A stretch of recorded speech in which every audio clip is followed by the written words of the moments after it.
ನಮಸ್ತೆ ಮಿತ್ರರೇ, ಇವತ್ತು ರಾಗಿ ಹಾಗೂ ಬ್ರಾಹ್ಮಿ ಎಲೆ ಅಂದರೆ ತಿಮರೆಯ ಎಲೆಯನ್ನು ಉಪಯೋಗಿಸಿ ಒಂದು ರುಚಿಕರವಾದ ರೊಟ್ಟಿಯನ್ನು ಮಾಡೋಣ. ಅದಕ್ಕೆ ಪುನಃ ತಿಮರೆಯದ್ದೇ ಚಟ್ನಿಯನ್ನು ಮಾಡಿದ್ದೇನೆ.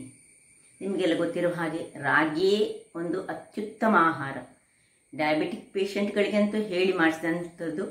ಅಲ್ಲದೆ ಈ ರಾಗಿಯೊಟ್ಟಿಗೆ ಬ್ರಾಹ್ಮಿ ಹೇಳಿದರೆ ಜ್ಞಾನಶಕ್ತಿಯನ್ನು ಹೆಚ್ಚಿಸುವಂತಹ ಒಂದು ಎಲೆ. ಅದರೊಟ್ಟಿಗೆ ವಾತವನ್ನು ನಮ್ಮ ದೇಹದಲ್ಲಿ ಕಂಟ್ರೋಲ್ ಮಾಡ್ತದೆ ಅಂಥದ್ದು. ಮಕ್ಕಳಿಗಂತೂ ಕೊಟ್ಟರೆ ಬಹಳ ಉತ್ತಮ. ಬೆಳಿಗ್ಗೆ ಒಂದೊಂದು ಎಲೆಯನ್ನು ತಿನ್ನಲಿಕ್ಕೆ ಕೊಟ್ಟರೆ ಅವರ ಜ್ಞಾನಶಕ್ತಿ ಬಹಳ ಹೆಚ್ಚುತ್ತದೆ ಅಂತ. ಹಾಗಾದರೆ ಇವತ್ತು ನಾನು ಈ ಬ್ರಾಹ್ಮಿ ಎಲೆಯನ್ನು ಅಂದರೆ ತಿಮರೆಯ ಎಲೆಯನ್ನು ರಾಗಿಯ ಹುಡಿಯೊಂದಿಗೆ ಯೂಸ್ ಮಾಡಿ ಒಂದು ರುಚಿಕರವಾದ, ನೀವೊಮ್ಮೆ ಮಾಡಿ ನೋಡಿ ವೀಕ್ಷಕರೇ, ಮಾಡಿ ತಿಂದ ಮೇಲೆ ನೀವು ಹೇಳ್ತೀರಿ ಬಹಳ ರುಚಿಕರವೂ ಆಗಿರುತ್ತದೆ ಮತ್ತು ಆರೋಗ್ಯದಾಯಕವಾಗಿರುವಂತಹ ಈ ರೊಟ್ಟಿಯನ್ನು ಹೇಗೆ ಮಾಡುವುದು ಎಂದು ನೋಡೋಣ ಅಲ್ಲವೇ ವೀಕ್ಷಕರೇ. ನಮಸ್ತೆ. ಇವತ್ತು ತಿಮರೆ ಎಲೆ ನಿಮಗೆ ಗೊತ್ತಿರ್ಬೋದು ನೋಡಿ, ಬಹಳ ಆರೋಗ್ಯದಾಯಕವಾದ ಈ ಎಲೆ ನಮ್ಮ ಕರಾವಳಿಯ ಎಲ್ಲ ಗದ್ದೆಗಳ ಬದಿಯಲ್ಲಿ ಸಿಗ್ತದೆ. ಅಥವಾ ನಾವು ಸ್ವಲ್ಪ ಒಂದು ದೊಡ್ಡ ಪಾಟಲ್ಲಿ ಒಳ್ಳೆ ಮಣ್ಣು ಹಾಕಿ ಇದರದ್ದು ಬೇರೊಂದು ನೆಟ್ಟರೆ ಇದು ಎಷ್ಟು ಸಹ ಬೆಳೀತದೆ. ಹಾಗಾದರೆ ಇವತ್ತು ನಾವು ಈ ತಿಮರೆಯನ್ನು ಯೂಸ್ ಮಾಡಿ ರಾಗಿಯ ರೊಟ್ಟಿಯನ್ನು ಮಾಡ್ತಿದ್ದೇವೆ. ನೋಡಿ, ನಿಮ್ಮ ಹತ್ರ ಎಷ್ಟು ತಿಮರೆ ನಿಮಗೆ ಸಿಗ್ತದೆ ಒಂದು ಕಟ್ಟಿನಷ್ಟು ತಿಮರೆ ತೆಗೆದುಕೊಳ್ಳಿ. ಈಗ ಇಲ್ಲಿ ರಾಗಿಯ ಹಿಟ್ಟು ಒಂದು 150 ಗ್ರಾಮ್ಸ್, ಒಂದು 50 ಗ್ರಾಮ್ಸ್ನಷ್ಟು ಅವಲಕ್ಕಿ, ಒಂದು 50 ಗ್ರಾಮ್ಸ್ನಷ್ಟು ತೆಂಗಿನ ತುರಿ, ಇಲ್ಲಿ ಹೆಚ್ಚಿಟ್ಟಂತಹ ನೀರುಳ್ಳಿ, ಒಂದು ಅರ್ಧ ಸಹ ನೀರುಳ್ಳಿ, ದೊಡ್ಡದಾದರೆ ಸಾಕು, ಸಣ್ಣ ನೀರುಳ್ಳಿ ಆದ ಒಂದು ನೀರುಳ್ಳಿ, ಮತ್ತೊಂದು 2 ಕಾಯಿ ಮೆಣಸು, ಕರಿಬೇವಿನ ಸೊಪ್ಪು ಮತ್ತು ಕೊತ್ತಂಬರಿಯ ಸೊಪ್ಪು. ಈಗ ಮೊದಲಿಗೆ ಈ ಅವಲಕ್ಕಿಯನ್ನು ನಾವು ಚೆನ್ನಾಗಿ ತೊಳೆದುಕೊಳ್ಳೋಣ. ಇದರಲ್ಲಿ ಒಂದು 2 ಸತಿ ತೊಳೆದು ಮತ್ತೆ ಸ್ವಲ್ಪ ನೀರು ಹಾಕೊಂಡು ಅದನ್ನು ಇಡೋಣ. ತೊಳ್ತರ್ತೇನೆ ನಾನು. ತೊಳೆದು ಸ್ವಲ್ಪ ಇದಕ್ಕೆ ನೀರನ್ನು ಹಾಕೊಂಡು ನಾನು ಇಟ್ಟುಕೊಳ್ತೇನೆ. ಇದು ತೆಳು ಅವಲಕ್ಕಿ ವೀಕ್ಷಕರೇ. ಈಗ ಇಲ್ಲಿ ಒಂದು ಬಾಣಲೆ ಇಟ್ಟಿದ್ದೇನೆ. ಬಾಣಲೆ ಬಿಸಿಯಾಗುವಾಗ ನಾವೀಗ ಸ್ವಲ್ಪ 1 ಚಮಚದಷ್ಟು ಎಣ್ಣೆಯನ್ನು ಹಾಕೊಂಡು ಈ ಹೆಚ್ಚಿಟ್ಟಂತಹ ಈರುಳ್ಳಿಯನ್ನು ನಾವು ಫ್ರೈ ಮಾಡಿಕೊಳ್ಳೋಣ. ಸ್ವಲ್ಪ ಬಾಡಬೇಕಾದಷ್ಟು.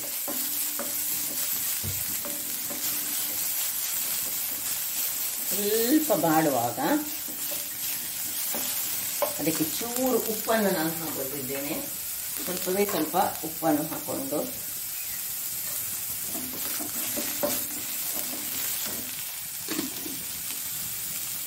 ಈ ಬ್ರಾಹ್ಮಿ ಎಲೆಯನ್ನು ಏನಿಲ್ಲ, ಇದರಲ್ಲಿ ನಾನು ಅರ್ಧದಷ್ಟು ಬ್ರಾಹ್ಮಿ ಎಲೆಯನ್ನು ನಾನು ರೊಟ್ಟಿ ಮಾಡಲಿಕ್ಕೆ ಯೂಸ್ ಮಾಡ್ತೇನೆ ಮತ್ತು ಅರ್ಧದಷ್ಟನ್ನು ಇದರದ್ದು ಚಟ್ನಿ ಮಾಡ್ತೇನೆ. ಇದೇ ಒಂದು ರೊಟ್ಟಿಗೆ, ರಾಗಿಯ ರೊಟ್ಟಿಗೆ ಅರ್ಧದಷ್ಟು ರೊಟ್ಟಿಗೆ ಹಾಕ್ತಿದ್ದೇನೆ. ನೋಡಿ, ಸ್ವಲ್ಪ ಇದನ್ನು ಏನಿಲ್ಲ, ಹೆಚ್ಚು ಫ್ರೈ ಮಾಡಲಿಕ್ಕೆ ಏನಿಲ್ಲ. ಒಂದು ಇದರ ಬಿಸಿಯಲ್ಲಿ ಇದು ಸ್ವಲ್ಪ ಬಾಡಿದರೆ ಸಾಕು.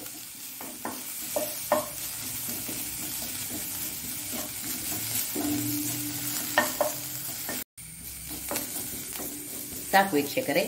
ಇದನ್ನು ನೀವು ಬೇಕಿದ್ರೆ ಚೂರು ಮಾಡಿಕೊಂಡು ಸಹ ಹಾಕೊಂಡು ಮಾಡಬಹುದು, ಅಥವಾ ಹೀಗೆ ಇಡಿಯಲ್ಲಿ ಸಹ ಮಾಡಿಕೊಂಡು ಸಹ ಮಾಡಬಹುದು. ಈಗ ಸಾಕು, ಇದನ್ನು ಆಫ್ ಮಾಡ್ಕೊಳ್ತಿದ್ದೇನೆ. ಇದನ್ನೀಗ ತಣ್ಣಗಾಗಲಿಕ್ಕೆ ನಾನು ಬಿಡ್ತಾ ಇದ್ದೇನೆ. ಇದು ತಣ್ಣಗಾಗಲಿ. ಇಲ್ಲಿ ಒಂದು ಬೌಲನ್ನು ತೆಗೆದುಕೊಂಡು ಇದರಲ್ಲಿ ನೋಡಿ, ಮೊದಲಿಗೆ ಈ ರಾಗಿಯ ಹಿಟ್ಟನ್ನು ಹಾಕೊಳ್ಳೋಣ. ರಾಗಿಯ ಹಿಟ್ಟಿಗೆ ಈ ನಾವು ಅವಲಕ್ಕಿ ಇದನ್ನು ಹೀಗೆ ಹಾಕೊಂಡು, ನಾನು ನೀರು ಒಳ್ಳೆ ಎಳೆದುಕೊಂಡಿದ್ದೆ. ನೀರು ತೊಳೆದು ಸ್ವಲ್ಪ ನೀರು ಹಾಕೊಂಡಿಟ್ಟದ್ದು ನಾನು ಇದಕ್ಕೆ.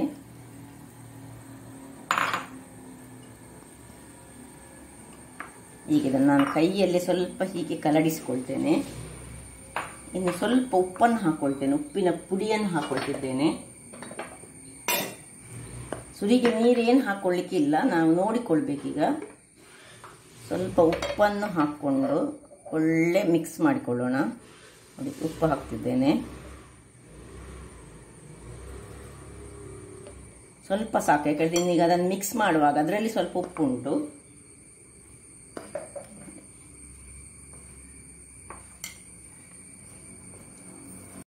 ಇಲ್ಲಿ ನೋಡಿ, ಹೀಗೆ ನಾನೇನು ನೀರು ಸೇರಿಸಲಿಲ್ಲ, ಖಾಲಿ ಈಗ ಇದರಲ್ಲಿ ಇರುವುದು ಅವಲಕ್ಕಿ ಮತ್ತು ರಾಗಿ ಮತ್ತು ಉಪ್ಪು ಹಾಕೊಂಡಿದ್ದೇನೆ. ಈಗ ಈ ಹೊತ್ತಿನಲ್ಲಿ ಸ್ವಲ್ಪ ತೆಂಗಿನ ತುರಿಯನ್ನು ಒಂದು 50 ಗ್ರಾಮ್ಸ್ನಷ್ಟು ತೆಂಗಿನ ತುರಿಯನ್ನು ಇದಕ್ಕೆ ಹಾಕೊಳ್ಳೋಣ. ಎಷ್ಟು ತೆಂಗಿನ ತುರಿ ಹಾಕ್ತೀರಿ ಅಷ್ಟು ರುಚಿಕರವಾಗಿರ್ತದೆ. ಇದು ಸಹ ಆಪ್ಷನಲ್, ತೆಂಗಿನ ತುರಿ ಹಾಕಿರ್ಬೇಕಂತೇಳಿ ಏನಿಲ್ಲ, ಹಾಕಿದ್ರೆ ಒಳ್ಳೇದಾಗ್ತದೆ. ಈಗ ಸ್ವಲ್ಪ ಕಾಯಿ ಮೆಣಸು, ನಿಮ್ಗೆ ಎಷ್ಟು ಬೇಕು ಅಷ್ಟು ಕಾಯಿ ಮೆಣಸನ್ನು ಹಾಕೊಳ್ಳೋಣ.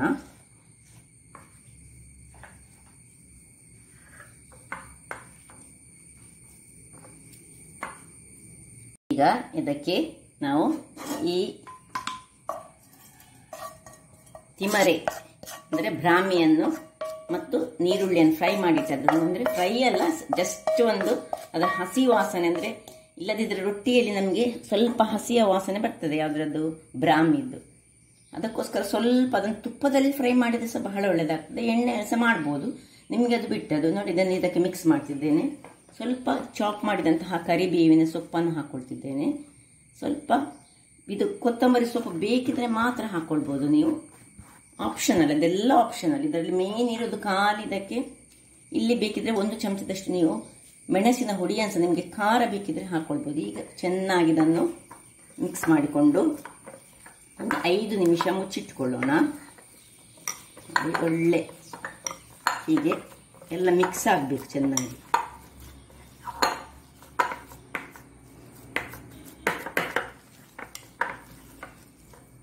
ನೋಡಿ, ಇದಕ್ಕೆ ಈಗ ನಾನು ಹೇಳಿದ ಹಾಗೆ ಒಂದು 10 ನಿಮಿಷ ಇದನ್ನು ಸೈಡ್ಗೆ ಇಟ್ಟುಕೊಳ್ಳೋಣ. ಈಗ ಇದಕ್ಕೆ ಇನ್ನೊಂದು ಬ್ರಾಹ್ಮಿದ್ದೇ ಚಟ್ನಿ ತಯಾರಿಸಿಕೊಳ್ಳೋಣ. ನೋಡಿ, 1 ಮೆಣಸು, 1 ಬೆಳ್ಳುಳ್ಳಿ. ಕೆಲವರು ಬೆಳ್ಳುಳ್ಳಿ ಹಾಕುವುದಿಲ್ಲ, ನಿಮಗೆ ಬೇಕಿದ್ರೆ ಹಾಕ್ಕೊಳ್ಬೇಡಿ, ಬೇಕಿದ್ದರೆ ಹಾಕ್ಕೊಳ್ಳಿ, ಇಲ್ಲದೆ ಬೇಡದಿದ್ದರೆ ಬಿಟ್ಟುಬಿಡಿ. ಸ್ವಲ್ಪ ನೀರುಳ್ಳಿ, ಇನ್ನು ನೋಡಿ 1 ಹ್ಯಾಂಡ್ಫುಲ್ ಆಫ್ ಬ್ರಾಹ್ಮಿಯ ಎಲೆಗಳು, ಅಂದರೆ ತಿಮರೆಯ ಎಲೆಗಳು.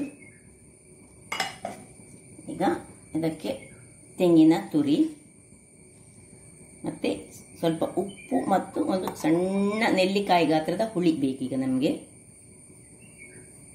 ನಾನು ಹಾಕ್ಕೊಳ್ತೇನೆ. ಆಮೇಲೆ ಸ್ವಲ್ಪ ನೀರನ್ನು ಹಾಕೊಂಡು ಸ್ವಲ್ಪ ಉಪ್ಪು ಹಾಕುವ, ಮತ್ತೆ ಹುಳಿ ಹಾಕೊಳ್ಳೋಣ.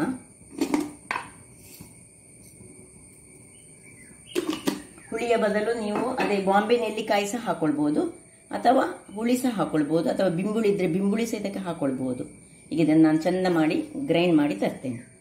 ವೀಕ್ಷಕರೇ, ನೋಡಿ, ತಿಮರೆಯ ಚಟ್ನಿ ಸಹ ರೆಡಿ ಆಯಿತು. ನೋಡಿ ಹೇಗೆ ಬಂತು, ನೋಡಿ ಕಲರ್ ನೋಡಿ. ಏನು ನಾವೇನು ಕೊತ್ತಂಬರಿ ಸೊಪ್ಪು ಸಮೇತ ಏನು ಹಾಕಲಿಲ್ಲ, ಖಾಲಿ ತಿಮರೆ. ಆರೋಗ್ಯಕ್ಕೆ, ಬುದ್ಧಿಶಕ್ತಿಗೆ ಬಹಳ ಉತ್ತಮವಾದ ತಿಮರೆಯ ಚಟ್ನಿ ರೆಡಿಯಾಗಿದೆ.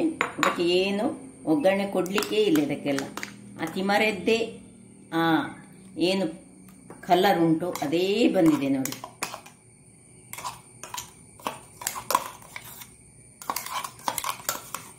ಈಗ ಇದನ್ನು ಪಕ್ಕಕ್ಕೆ ಇಟ್ಟುಕೊಳ್ಳೋಣ. ಇಲ್ಲಿ ಒಂದು ಗ್ಯಾಸ್ ಸ್ಟವಲ್ಲಿ ಒಂದು ತವವನ್ನು, ಕಬ್ಬಿಣ, ನಾನಿವತ್ತೆಲ್ಲ ಕಬ್ಬಿಣ ತವದಲ್ಲಿ ಮಾಡ್ತಾ ಇದ್ದೇನೆ, ಇಟ್ಕೊಂಡಿದ್ದೇನೆ. ಈಗ ಇಲ್ಲಿ ಒಂದು ಎಲೆಯನ್ನು ಇರಿಸಿಕೊಂಡು ನೋಡಿ, ಸ್ವಲ್ಪ ಅದಕ್ಕೆ ಎಣ್ಣೆ ಸವರಿಕೊಳ್ಳೋಣ. ಅಲ್ಲಿ ಕಾವಲಿ ಬಿಸಿ ಆಗ್ತಾ ಇರಲಿ.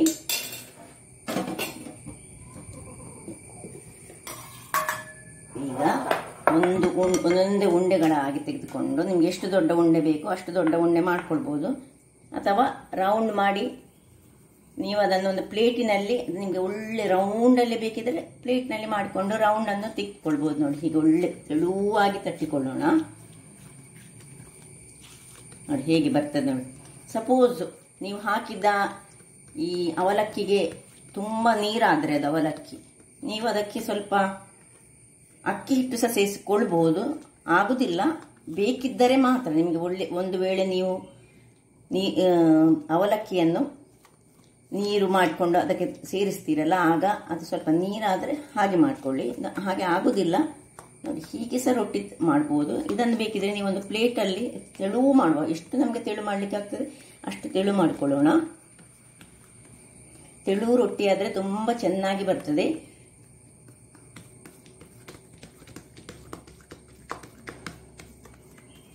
ಹೀಗೆ ಸಹ ತೆಗೆದು ಹಾಕ್ಕೊಳ್ಬೋದು. ಅಥವಾ ಒಂದು ಪ್ಲೇಟಲ್ಲಿ ನಿಮಗೆ ನೋಡಿ ಇದು ಅಂಚು ಒಳ್ಳೆ ಚೆನ್ನಾಗಿ ಬರಬೇಕಂತ ಇದ್ದರೆ ಹೀಗೆ ಒತ್ತಿಕೊಂಡು ಇದರ ಸೈಡ್ಸನ್ನು ಹೀಗೆ ತೆಗೆದುಕೊಳ್ಳಿ. ರೌಂಡಿನ ರೊಟ್ಟಿ ನಿಮಗೆ ಸಿದ್ಧವಾಗ್ತದೆ.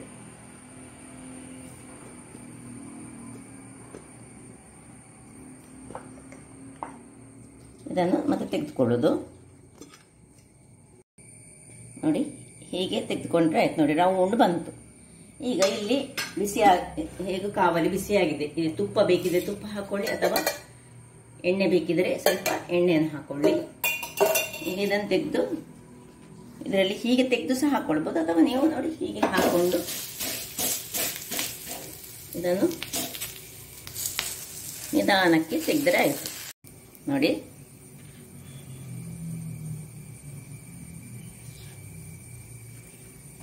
ಇರಲಿ ಹಾಗೆ ಒಂದು ಸ್ವಲ್ಪ ಹೊತ್ತು. ಅದಕ್ಕೆ ಏನು ಇದು ಮಾಡಬೇಡಿ, ಮೇಲಿನಿಂದ ಸೈಡ್ಸ್ನಿಂದ ಸ್ವಲ್ಪ ಎಣ್ಣೆಯನ್ನು ಹಾಕೊಳ್ಳೋಣ. ಸ್ವಲ್ಪ ಮೇಲೆ ಎಣ್ಣೆ ಹಾಕಿ ಸ್ವಲ್ಪ ಒಂದು ಮುಚ್ಚಿಟ್ಟುಕೊಳ್ಳೋಣ ನಾವು. ಇಲ್ಲಿ ನೋಡಿ ಇದು ಆಗ್ತಾ ಇರಲಿ. ಅದಾಗ್ತಾ ಇರುವಾಗ ಇಲ್ಲಿ ಎಲೆಗೆ ನೋಡಿ, ಎಲೆಯಲ್ಲಿ ಆಲ್ರೆಡಿ ಸ್ವಲ್ಪ ಎಣ್ಣೆ ಉಂಟು. ಎಣ್ಣೆ ಇದ್ರೆ ಸಹ ನಾವು ಸ್ವಲ್ಪ ಎಣ್ಣೆಯನ್ನು ಈಗ ಪುನಃ ಹಚ್ಚಿಕೊಂಡು, ಅಥವಾ ನೀವು ಸ್ಟ್ರೈಟ್ ಆಗಿ ಸಹ ತಟ್ಟಿಕೊಳ್ಬೋದು, ಅದು ಸಹ ಒಳ್ಳೆದಾಗ್ತದೆ. ನೋಡಿ ಇನ್ನೊಂದು ಸ್ವಲ್ಪ ಸಣ್ಣದು ಮಾಡೋ ಉರಿಯನ್ನು. ನೋಡಿ ಇನ್ನೊಂದು ಉಂಡೆಯನ್ನು ನಾನು ಅದೇ ರೀತಿಯಾಗಿ ಹೀಗೆ ತಟ್ಟಿಕೊಂಡು, ಬೇಕಿದ್ರೆ ನೀವು ಇದನ್ನು ಪ್ಲೇಟ್ ಯೂಸ್ ಮಾಡದೆ ಸಹ ಮಾಡಿಕೊಳ್ಬೋದು, ಸೀದಾ ಸಹ ಮಾಡಿಕೊಳ್ಬೋದು, ಹೇಗೆ ಸಹ ಆಗ್ತದೆ. ನೋಡಿ ಇದು ಕಾಯ್ತಾ ಬಂತು ನೋಡಿ, ತೆಗೆದುಕೊಳ್ತಿದ್ದೆ ನಾನು. ಹಾಗೆ ಇರಲಿ. ಇಲ್ಲಿ ನೋಡಿ ನಾನು ತಟ್ಟಿಕೊಳ್ಳೋಣ. ಏನು ಪರಿಮಳ ಬರ್ತದೆ ಹೇಳಿದರೆ, ಆ ಆಮ್ಲದ ಎಲೆ ಮತ್ತು ಆ ನೀರುಳ್ಳಿ ಅದರಲ್ಲಿ ಒಳ್ಳೆ ಫ್ರೈ ಆಗಿದೆ ಅಲ್ಲ, ಅದರದ್ದು ಪರಿಮಳ ಬಹಳ ಚೆನ್ನಾಗಿ ಬರ್ತಾ ಉಂಟು. ನಮಗೆ ಕೈಯಲ್ಲಿ ರೌಂಡಿನ ಶೇಪಲ್ಲಿ ಮಾಡಲಿಕ್ಕೆ ಬರ್ತದೆ ಅದು. ನೋಡಿ ನಂದು ಈಗ ಇದು ರೌಂಡೇ ಆಯ್ತು. ನೋಡಿ ಹೀಗೆ ರೌಂಡ್ ಆಯ್ತು. ಹೀಗೆ ಸಹ ಸೀದಾ ಮಾಡಿಕೊಳ್ಳುವುದು, ಅಥವಾ ನಿಮಗೆ ಒಳ್ಳೆ ರೌಂಡೇ ಬೇಕು ಹೇಳಿದರೆ ಹೀಗೆ ಪ್ಲೇಟ್ನಲ್ಲಿ ಹಾಕೊಂಡು ಸಹ ಮಾಡ್ಕೊಳ್ಬೋದು. ನೋಡಿ ಇದನ್ನೀಗ ನಾವು ಅಡಿಮೇಲೆ ಮಾಡ್ಕೊಳ್ಳೋಣ. ಹೇಗೆ ಬಂತು ನೋಡಿ. ಈಗ ಇನ್ನು ಸ್ವಲ್ಪ ಮೇಲೆಗೆ ನಿಮ್ಗೆ ಎಷ್ಟು ಕಾಯಬೇಕು ಅಷ್ಟು. ಇನ್ನೂ ಸಹ ನೀವು ಕೈಯಲ್ಲಿ ತಟ್ಟಿ ತೆಳು ರೊಟ್ಟಿಯನ್ನು ಸಹ ಮಾಡ್ಕೊಳ್ಬೋದು. ಇನ್ನೂ ಸಹ ತೆಳು ಮಾಡಬೇಕು ಬೇಕಿದ್ರೆ, ನಿಮಗೆ ಬಿಟ್ಟದ್ದು ಆಗ್ತಾ ಇರಲಿ. ಇಲ್ಲಿ ನೋಡಿ ಇದು ಸಹ ರೆಡಿಯಾಗಿದೆ ವೀಕ್ಷಕರೇ. ನೋಡಿ ಇದೀಗ ಆಗಿದೆ. ನೋಡಿ ಹೇಗೆ ಬಂದಿದೆ ನೋಡಿ, ಒಳ್ಳೆ ಕಾದಿದೆ. ಇದನ್ನು ಬೆಣ್ಣೆ ಒಟ್ಟಿಗೆ ಸಹ ತಿನ್ಬೋದು, ಅಥವಾ ಈಗ ನಾನು ಮಾಡಿದ ಚಟ್ನಿ ಒಟ್ಟಿಗೆ ಸಹ ತಿನ್ಬೋದು. ನೋಡಿ ಇಲ್ಲಿ ಇನ್ನೊಂದನ್ನು ನೋಡಿ ಹೀಗೆ ನಾನು ಮಾಡಿಟ್ಕೊಂಡಿದ್ದೇನೆ. ರೌಂಡ್ ಶೇಪ್ ಬೇಕಿದ್ರೆ ನಾವು ಇದೇ ರೀತಿಯಲ್ಲಿ ಮಾಡಬೇಕಾಗ್ತದೆ. ಸ್ವಲ್ಪ ಎಣ್ಣೆ ಹಾಕೊಳ್ಳೋಣ ತುರಿಗೆ. ಸೇಮ್ ಪ್ರೊಸೀಜರ್ ಮಾಡ್ಕೊಳ್ಳೋದು. ನೋಡಿ ಹೀಗೆ ಹಾಕೊಂಡು ನಾವು ತೆಗೆದುಕೊಳ್ಳೋದು ಒಂದೊಂದಾಗಿ. ನಿಧಾನಕ್ಕೆ ಹೀಗೆ ಮಾಡಿದರೆ ಇದು ಚೆನ್ನಾಗಿ ಬರ್ತದೆ. ನೋಡಿ ಹೇಗೆ ಆಯ್ತು ನೋಡಿ. ಈ ಎಲೆಯನ್ನು ನಾವು ಎಲ್ಲದಕ್ಕೆ ಸಹ ಒಂದು ಎಷ್ಟು ನಾವು ಮಾಡ್ತೇವೆ ಅಷ್ಟಕ್ಕೆ ಯೂಸ್ ಮಾಡ್ಕೊಳ್ಬೋದು. ಇದೀಗ ಅದರ ಮೇಲೆ ಸ್ವಲ್ಪ ಇನ್ನು ಸೈಡ್ಸ್ಗೆ ಎಣ್ಣೆ ಹಾಕಿ, ಮೇಲೆ ಸ್ವಲ್ಪ ಎಣ್ಣೆ ಹಾಕಿ, ಯಾಕಂದ್ರೆ ಡ್ರೈ ಆಗಬಾರ್ದು, ಅದಕ್ಕೋಸ್ಕರ ಎಣ್ಣೆ ಹಾಕೊಳ್ಳೋದು. ಅದು ತುಪ್ಪ ಸಹ ಹಾಕೊಳ್ಬೋದು. ಮುಚ್ಚಿಟ್ಕೊಳ್ಳೋಣ. ಇಲ್ಲೀಗ ಇದು ಆಗಿದೆ. ಇದನ್ನೀಗ ನಾನು ನಿಮಗೆ ಚಟ್ನಿಯೊಟ್ಟಿಗೆ ಸರ್ವ್ ಮಾಡಿಕೊಳ್ತಿದ್ದೇನೆ. ನೋಡಿ ನಮ್ಮದು ತಿಮರೆಯ ಚಟ್ನಿ ಸಹ ರೆಡಿ ಉಂಟು. ಚಟ್ನಿ ಪ್ಲಸ್ ಚಟ್ನಿಯೊಟ್ಟಿಗೆ ತಿನ್ಬೋದು. ಬೆಣ್ಣೆ ಹಾಕಿ ತಿಂದರೆ ಇನ್ನೂ ಸಹ ಸೂಪರ್ ಆಗ್ತದೆ. ಚಟ್ನಿ ಸಹ ಸೂಪರ್. ಹಾಗಾದರೆ ನೋಡಿದ್ರಲ್ಲ ವೀಕ್ಷಕರೇ, ನನ್ನ ಈ ಕುಕಿಂಗ್ ಚಾನಲ್ ನಿಮಗೆ ಇಷ್ಟ ಆದರೆ ಬೋಳೂರು ಸುವರ್ಣ ಚಾನಲನ್ನು ಲೈಕ್ ಮಾಡಿ, ಶೇರ್ ಮಾಡಿ ಹಾಗೂ ಸಬ್ಸ್ಕ್ರೈಬ್ ಮಾಡಿ. ಈ ಒಂದು ತಿಮರೆ ಮಕ್ಕಳಿಗಂತೂ ಕೊಟ್ಟರೆ ಬಹಳ ಉತ್ತಮ. ಒಂದೊಂದು ಎಲೆಯನ್ನು, ತಿಮರೆ ಎಲೆಯನ್ನು ಮಕ್ಕಳಿಗೆ ದಿನಾಲು ಬೆಳಿಗ್ಗೆ ಎದ್ದ ಕೂಡಲೇ ಕೊಟ್ಟರೆ ಅವರ ಬುದ್ಧಿಶಕ್ತಿ ಬಹಳ ಹೆಚ್ಚಾಗ್ತದೆ, ಇನ್ಕ್ರೀಸ್ ಆಗ್ತದೆ ಅಂತ ಆಯುರ್ವೇದದ ಪ್ರಕಾರ ಆಯುರ್ವೇದದ ಪಂಡಿತರು ಹೇಳ್ತಾರೆ.